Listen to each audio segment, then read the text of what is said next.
there lived a young student in love, enamored of a proud beauty called Victoria. And it came to pass that the prince of that land threw a ball for all the youngsters of the region.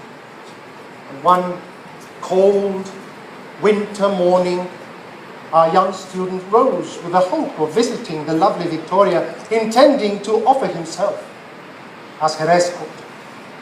And as always, he was woken at dawn from his bed by the sweet song of his friend, the nightingale.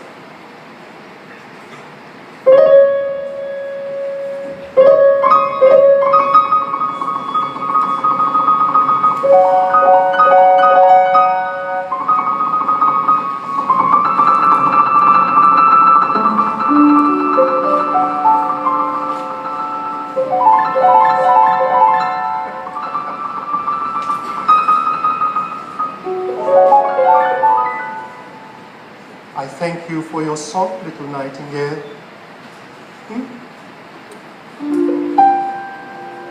Wish me luck.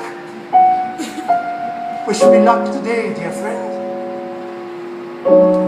Wish me luck with my mistress. Come, fly away now, little one. Away you go, away!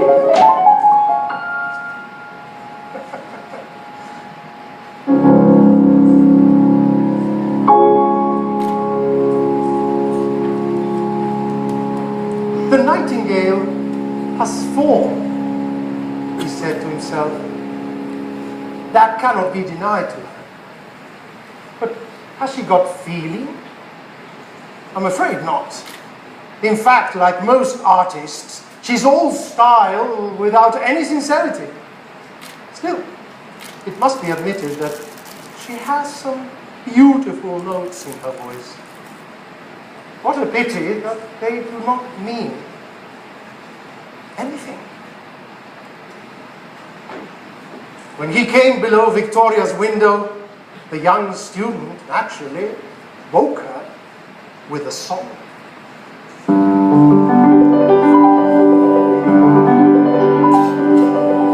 Awake thou, my nameless race, from that melancholy dream, and open thy starry eyes, my angel of heart and dream.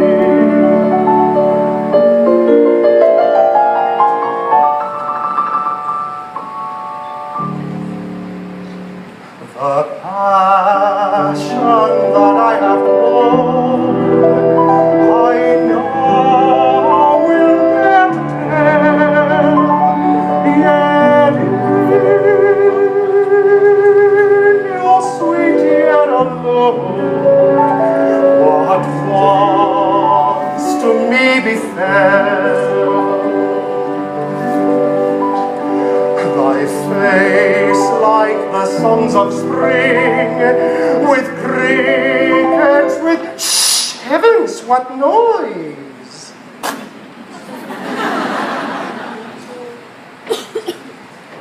Good morrow, my handsome student friend. You should thank your lucky stars you did not stir my darling papa with your song. Sweet Victoria, will you come with me to the prince's ball? Will you, fair one? Listen to me. I shall dance with you until dawn. My head will rest upon your shoulder. I shall hold your hand all night. I shall do all of this, but on one condition. What is that, my love? That you should bring me a red rose. One simple red rose. But Victoria, it is winter time. The fields are covered with snow. How could I ever present you with such flower? Well, you are the clever one, aren't you? I am sure that you will find a way. But if you do not, I shall not pay any attention to you all evening. And I well know that your heart will not bear it. It's very simple. If you truly, truly love me, prove it. Oblige me. Dearest student, I shall be waiting for my red rose tomorrow.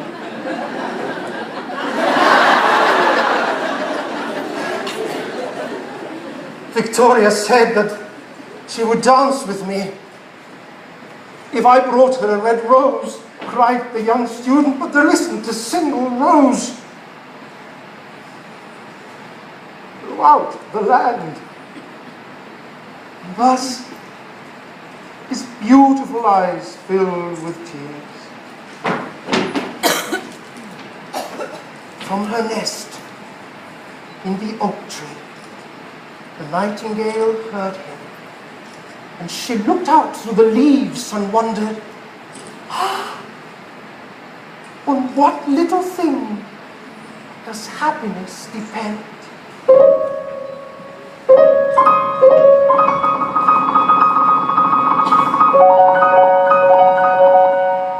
Here at last is my master in love. But passion for that lady has turned him pale like ivory, and sorrow has set her seal upon his brow. Night after night, I have sung of him. I have told his story to the stars, and now I see him. His hair is dark as the hyacinth blossom, and his lips are red as the rose of his desire. Here indeed is true passion. Surely love is a wonderful thing. It is more precious than emeralds. It may not be purchased of the merchants or weighed out in the balance for gold. Meanwhile, the young student dreamt about Victoria on the heath. The prince gives a grand ball tomorrow night.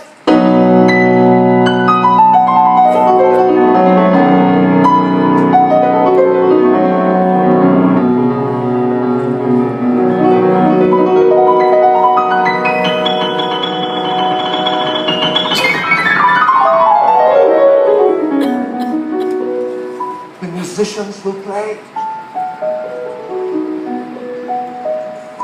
upon their stringed instruments, and Victoria will dance. She will dance with others to the sound of her harp. She will dance so lightly that her feet will not touch the ground, and the courtiers will throng around her. But with me she will not dance, for I have not the red rose to give her. And so the student flung himself down upon the grass and wept.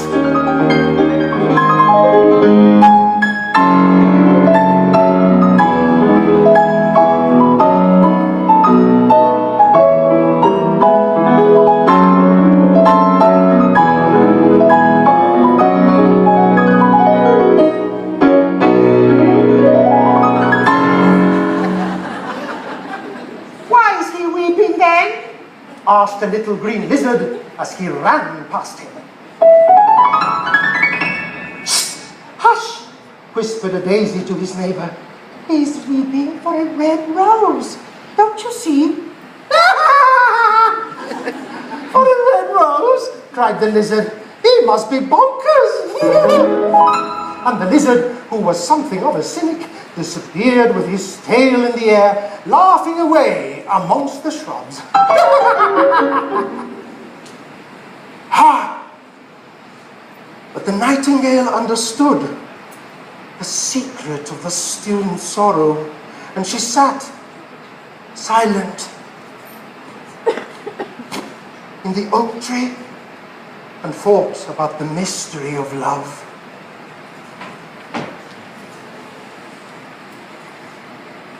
Suddenly, she spread her brown wings and soared into the air.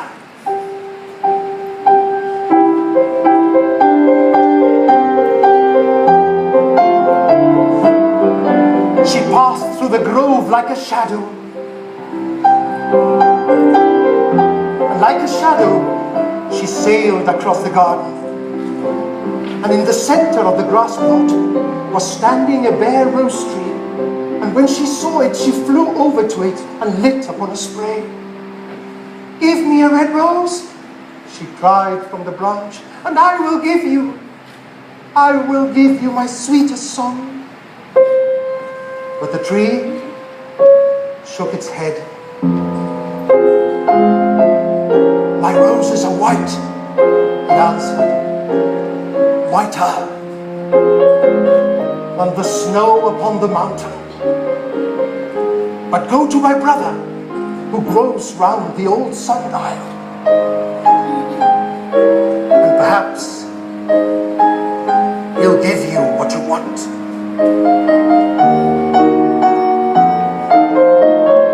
And so the nightingale flew over to the rose tree. "Give me a red rose," she cried, "and I will sing you my sweetest song." "My roses are yellow, nightingale," it answered, "as yellow as the hair of the mermaiden who sits upon an amber throne.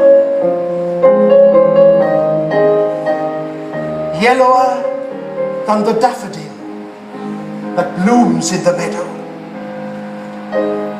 But go to my brother, who grows beneath the student's window, and perhaps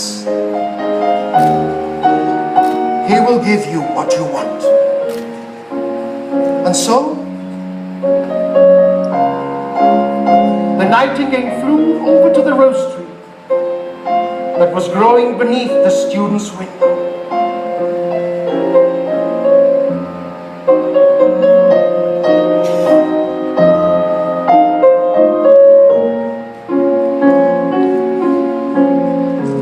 "Give me a red rose," she cried, "and I will sing you my sweetest song."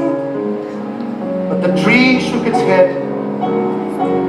"My roses are red, redder than the great fans of coral that wave and wave in the ocean cavern."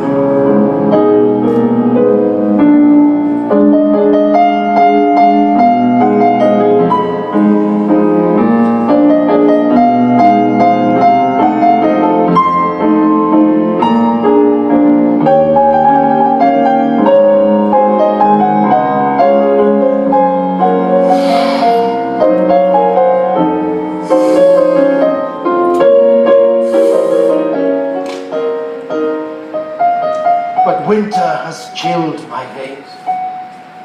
Don't you see? I shall have no more roses at all this year.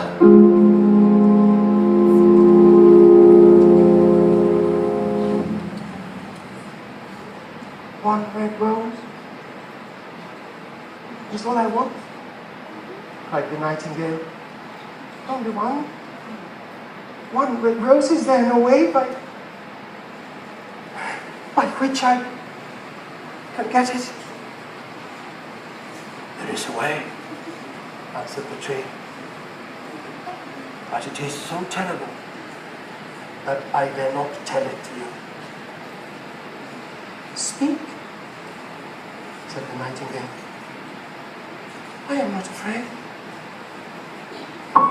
If you want a red rose, you must build it out of music, by moonlight, and stain it with your own heart's blood. All night long, you must sing to me,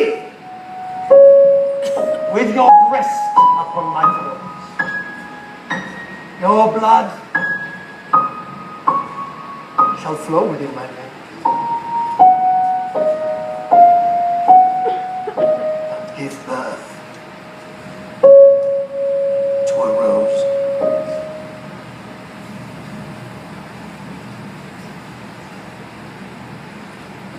What do you say, little one?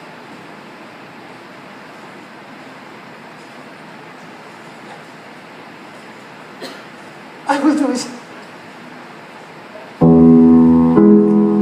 Love is stronger than life. What is the heart of a little bird compared to the suffering of my poor, young, sweet master? And so, the nightingale spread her brown wings of light and soared into the air.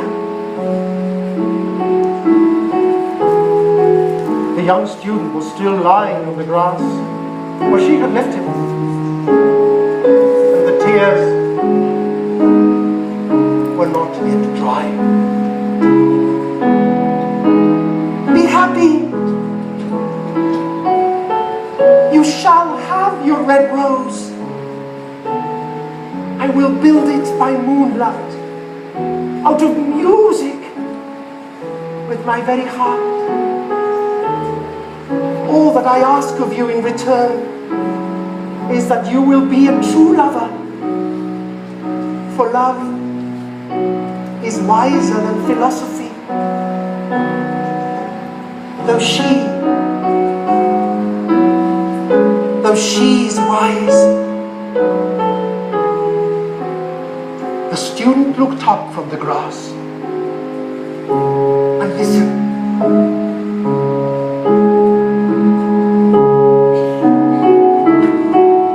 But he could not understand. He failed to understand what the nightingale was saying to him through song. For he only knew the things that are written down in the books of man.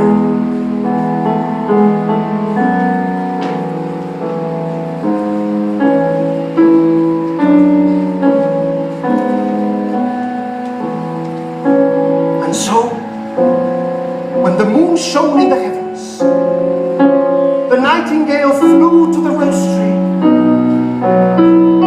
and set her breast against the thorn.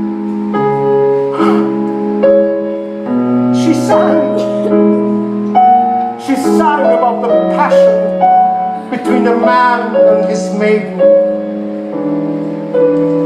Then the cold crystal moon stopped in the heavens and listened.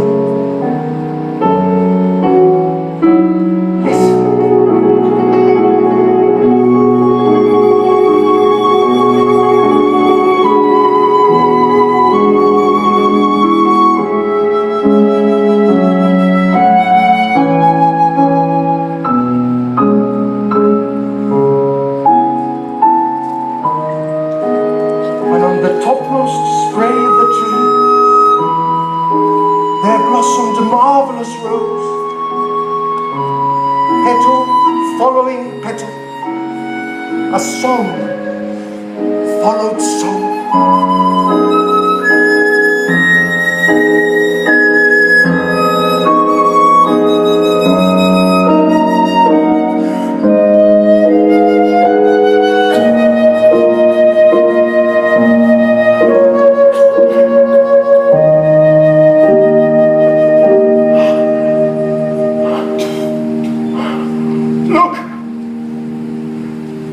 Nightingale, said the rose tree, your rose, it is finished now. But the nightingale made no answer. A delicate flush of pink came into the leaves of the rose, like the flush in the face of the bridegroom when he kisses the lips of the bride. The red rose trembled with ecstasy and opened its petals to the cold morning air. The nightingale's song floated through the reeds of the river and carried its message to the sea. And when morning came, the student opened his window and looked out. Nightingale?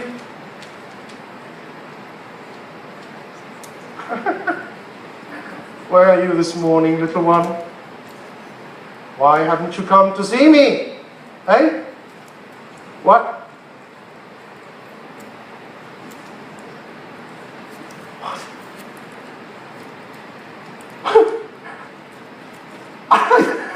What a wonderful piece of luck! A red rose below my window. I have never seen any rose like it in all my life.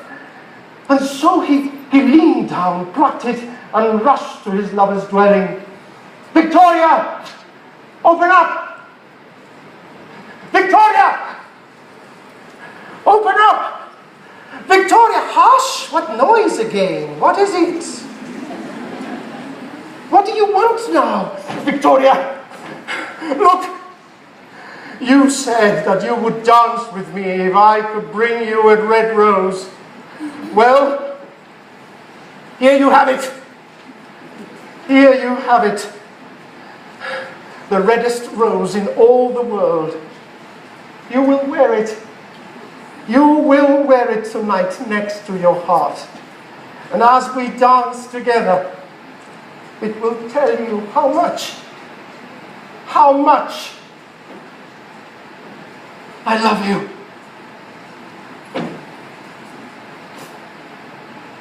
I said, you actually found the rose. Well, aren't you clever? Dear student friend, I am, of course, very touched. But I'm afraid the color will not go very well with the dress I have chosen for tonight. I've changed my mind, you see. And besides, you should know something. The Lord Mayor's son has invited me to the ball. I couldn't very well refuse him, could I? He has also sent me a fabulous string of pearls. And well, everybody knows that a jewel, is more valuable than a flower.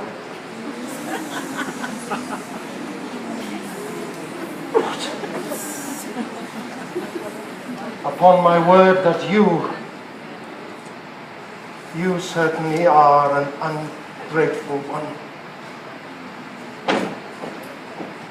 What did you say?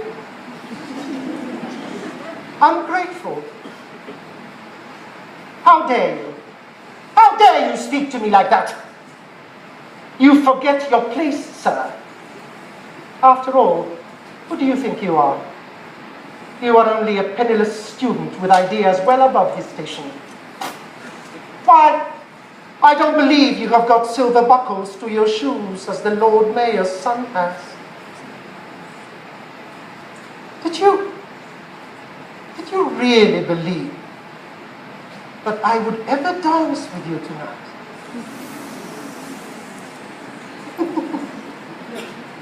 You wretched thing.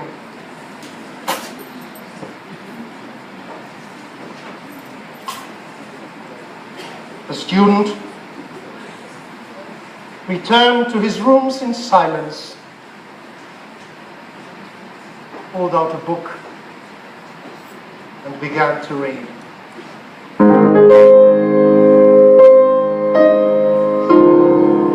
A poet is a nightingale who sits in darkness and sings to cheer its own solitude with sweet sounds.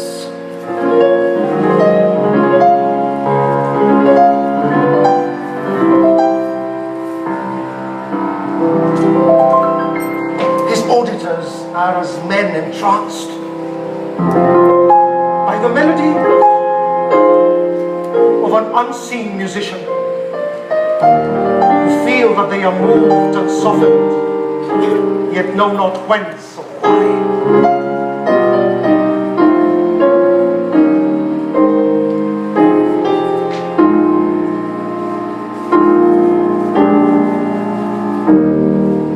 What a silly thing love is, said the student, as he shut the dusty book.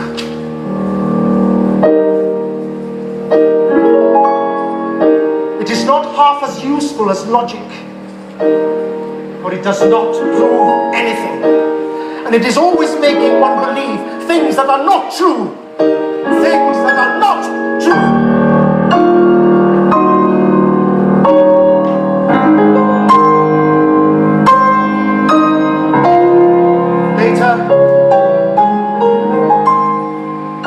Clasped the rose in his hand and threw it away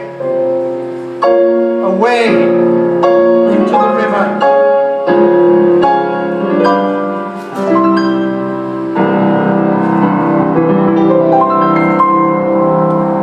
It was then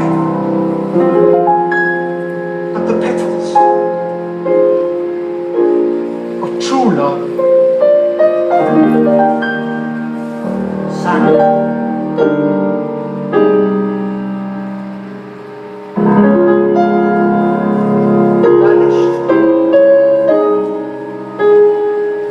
vanished within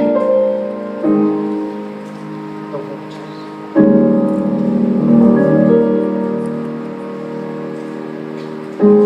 The Nightingale and the Rose by Oscar Wilde.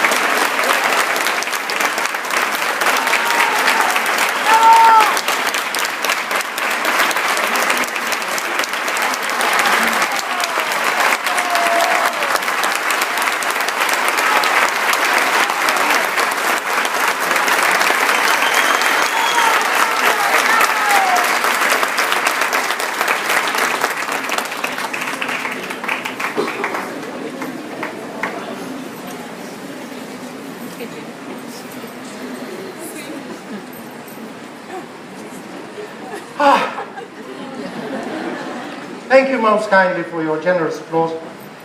Allow me to introduce myself. I'm Mario Martinez, Mexican actor and former Anglo teacher and British Council scholar. When someone says Oscar Wilde, most people automatically think of the picture of Dorian Gray or the importance of being earnest. However, I do think that Wilde's short stories, such as this one, The Nightingale and the Rose, are just as amazing, don't you think?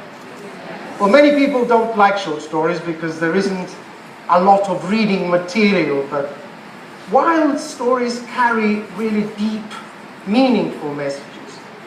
And these may have been originally directed for children, but an adult can learn a lot about human nature, as Wilde is always so prone to satirize the worst aspects of men and society. And of course, the imagery is unforgettable. The Nightingale and the Rose is a particular favorite of mine. It was told to me by an aunt, my Aunt Lupita, while visiting Chapultepec Gardens as a child. And even though I found myself crying towards the end, I never thought that a story could be so moving, so poetic. Later on, I was sent to England at the age of 13, and there I was a rather chubby, fair-haired Mexican adolescent with a jorongo. My mother said to me that they would all go crazy for my jorongo, and it only ended up making me look rather conspicuous walking along Mayfield High Street. Still, during my first stay in England, which lasted for 4 years, I was able to read all of Wilde's short stories, such as The Selfish Giant, The Happy Prince, and The Birthday of the Infanta. They are all engraved in my memories of childhood. I came back to Mexico at 17, and 3 years later, I took the teacher's course at the Anglo in Felipe Villanueva, which is the Winston Churchill School now. My grandmother Lalis sold her 1967 Opel to help me with the entrance fee. And later I was employed there as a teacher for several years.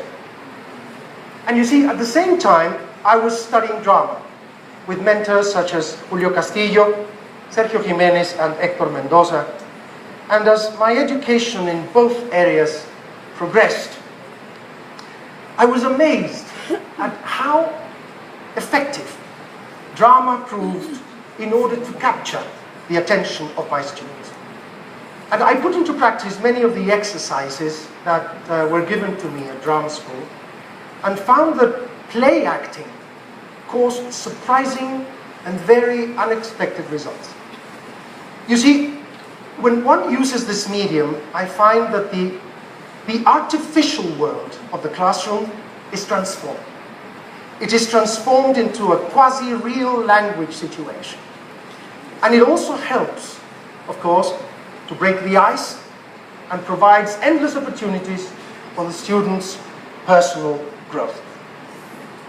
Now, you may be wondering what on earth someone like me is doing here today. I am also wondering that myself. But besides the joy of acting for you this wonderful piece of literature, I have been asked to share some aspects of my experience as an actor and teacher of English. I, of course, do not pretend to be anything that I'm not. I am not an authority in the field, but I hope that some of these ideas may prove useful. You see, I found that problems with grammar and phonetics were more easily solved through drama and play acting. We shouldn't underestimate this powerful teaching tool to reach out to our students. It is also, I think, very beneficial for the teacher who is particularly shy. So acting can be beneficial to all. William Shakespeare claimed, "All the world's a stage, and all the men and women merely players. They have their exits and their entrances, and one man in his time plays many parts." I was an Anglo teacher for 5 years more, until at the age of 23, I was able to obtain a British Council grant in order to study drama at the London Academy of Music and Dramatic Art. And for that, I am forever grateful to the British Council. When I returned, I went back to teaching and at the same time pursued my acting career. It was not by any means an easy task, trying to combine such clashing timetables. But when speaking of an actor's training, it is natural to speak of language training and teaching. We actors, of course, use language as the main tool of our craft. At drama school, they develop techniques for expanding your range of expression, both verbal and non-verbal. Each role an actor plays requires, for example, a unique accent.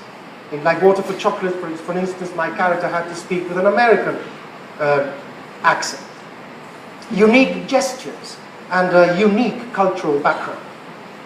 The actor must observe the different ways in which people speak, or just stand there with their cameras going like that. And this is in order to design characters with strange or foreign accents, for instance. Thereby, the two professions complemented one another. About 15 years ago, my career also took a turn when I decided to produce and to act for children, a thing that I thoroughly enjoy and has become my industry. My years as a teacher of youngsters also helped in this field because, as a storyteller, I was now aware of the fact that the attention span of a child tends to be shorter. The younger your students are, the shorter the attention span. I would strongly advise you to incorporate drama activities and role-playing into your teaching, and thus provide an excellent platform for exploring the theoretical and practical aspects of the English language. When you are taking drama lessons, of course, improvisation is an unavoidable aspect of drama. And when I experimented with my students through improv, I found that it gave them excellent opportunities for developing their communicative skills in authentic and dynamic situations. Above all, I found the drama motivates the student and helps shift the focus from the teacher to the student. By using drama in the English classroom, we can use English with our students in intriguing, poetic, and useful ways. The language can be used in the context of a play or a story, and the whole thing comes to life. Drama has the potential of making the learning experience fun. Fun for the students, and even memorable, of course, because it is interactive. It is visual. It's now, of course, a very long time since I was a teacher at the Anglo and became an actor. Many a time I was not quite sure of what I was doing or how I was applying what I learned at drama school. But in the end, I knew that my goal was to communicate, both as an actor and as a teacher. Sometimes Berta Sea, our supervisor, would drop in unexpectedly and would find me standing on the desk trying to convey through mine some concept or another, rather than resort to translation, of course, much to her dismay. And I am sure that much has changed in the techniques applied today in this cyber-obsessed world. But what I really know is that my two professions happily complemented one another and granted me flexibility and daring as a teacher. I also found the drama transformed my role within the classroom. I was no longer the teacher, but only a supporter in the learning process. Because through a play, acting students assume more responsibility for their own learning. And this is in keeping with what people like our famous teacher, Blanca Rosa Aguad or Teresia de Santiago, used to tell us. Ideally, the teacher should take a less dominant role in the language class and allow the students to explore the language activities. Teresia used to say that in a classroom where the activities are centered on the student, every student thus becomes a potential teacher of the group. Sometimes, for instance, my students would come to see a play I was in, and then we would go for coffee and discuss in English what they had seen. They gave their opinion on every subject, ranging from the acting, the sets, the music, and the lighting design. We then proceeded to write other endings, for instance, to the story which had occurred on the stage. Finally, there was role-playing and translation, because of course the play had been in Spanish. Sometimes women would act the part of men, like you've just seen, and vice versa, and which of course instantly broke the ice and was the subject of many laughs and much merriment. I found that through exercises like this, they develop their own ideas as well as skills of cooperation and the interaction with other classmates. The more exposure I had to language teaching and the theatre arts, the more aware I became of the many parallels that exist between the two domains. For example, ego and self-esteem are on the line in the foreign language classroom, much as they are in the emotionally charged atmosphere of drama rehearsal. Inhibitions are systematically reduced through rehearsals, and so it happens for the student. For many of us actors, our profession very often allows us to let off steam and channel our emotions on the stage. Similarly, play acting with students can work to relieve the tension of learning a second language. When I was first sent to England, I had all sorts of teachers, some of them terribly dry, terribly solemn, pompous, and quite strange. But we had Mr. Meadows, who took advantage of the fact that we all came from all over the world. And thus, sometimes, he made us cook a regional dish and discuss its flavors and origins.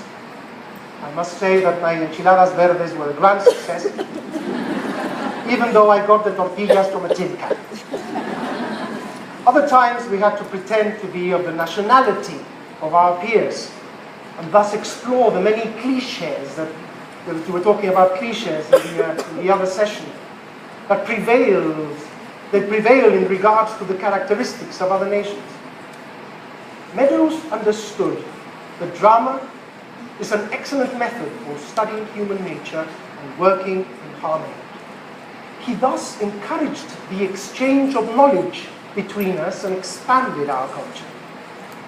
But by far, Mr. Meadows' most effective tool was that of developing our imagination to the full. We were not the passive recipients of information. He pushed us to independent thinking. We came into contact with Wilde, with Shakespeare, with Fitzgerald, Lord Alfred Tennyson, and played the roles of the characters in Alice in Wonderland, with sweet Mr. Meadows playing the Mad Hatter, very appropriate of course, and I got to play the Cheshire Cat, because I was chubby and had plump cheeks, like the cat. Drama and role play helped the student with intonation, with diction, stress, non-verbal communication. We as actors are taught to observe their specific facial expressions, hand gestures, listen to accents. For instance, what makes one speaker's English different from another? All of this, I found, can be put to good use in the class. Most teachers believe that the value of drama lies in the training of speech. But Mr. Meadows understood that even abstract learning is easier when acted, when demonstrated. And he brought literature to life for us. Therefore, it is essential, I think, that the teacher of English should be an avid reader. Of course, in Mexico, we have lots of trouble with this. People just don't read. The teacher has to be a lover of the English language, of its poets, its stories and writers. And the learning process is much more enjoyable when taken far beyond the practical and rather sterile structure of English being used merely as the business language of the world. While drama does have a characteristic of recreation, the fun aspect should not be underestimated. Mr. Meadows understood that the more we were enjoying an activity, the more we were learning, and we were letting our guard down. And he was clever at allowing us to make as many mistakes as we liked, as long as we communicated. He knew that the shyness and fear of using English for the first time very often blocks learning. He dealt, of course, with the particulars later on and corrected our mistakes and gave us guidelines and rules. But as long as we were submerged in active fun, learning took place. It was all made memorable. We became less inhibited too. We relaxed and stopped blocking out the new language. The theatre arts can provide ideas that will expand your repertoire of language teaching techniques. Ideas, of course, that you will be able to adapt to your own personal style of teaching. The theatre arts can be introduced into language teaching either as a general philosophy, supplementary materials, or if you like, a full-blown theatre production. Naturally, language cannot be taught with theatre techniques alone. It is, of course, the responsibility of the teacher to decide when and in what quantities to apply a particular teaching method. Nevertheless, role-playing stimulates cooperation between students, empathy for others, decision-making skills, and encourages an exchange of knowledge between the students. Now, these aspects alone make role-playing beneficial because the students are learning from one another. There are many other positive aspects to the role-playing. Apart from the obvious development of communication skills, it encourages leadership, teamwork, compromise, authentic listening skills, and practice with real-life situations. We were, of course, a very odd bunch of international adolescents in a strange country, learning a strange language. And Meadows made us take pride in our work, gave us tools which would later be used in all aspects of our lives. These skills, for instance, prove useful in job interviews when the potential employer asks an unexpected question and you need to think quickly. Drama is a method to reveal aspects of the human condition. Oscar Wilde, William Shakespeare, they all knew this very well. Life is nothing more than a grand series of improvisations, after all.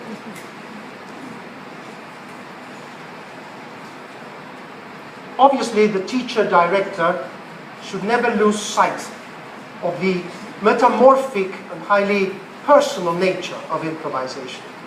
Therefore, there must never be the question of success or failure.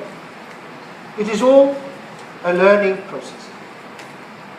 Now, of course, there are many studies about using drama to learn English, so I encourage you to look for texts which deal with the communicative approach.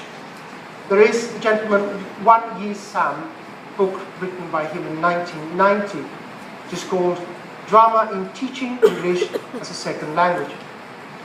And the book by Stephen M. Smith, The Theatre Arts and the Teaching of Second Languages, published by the Addison Wesley Second Language Professional Library series. I'm going to leave it here if anyone is interested in looking at it.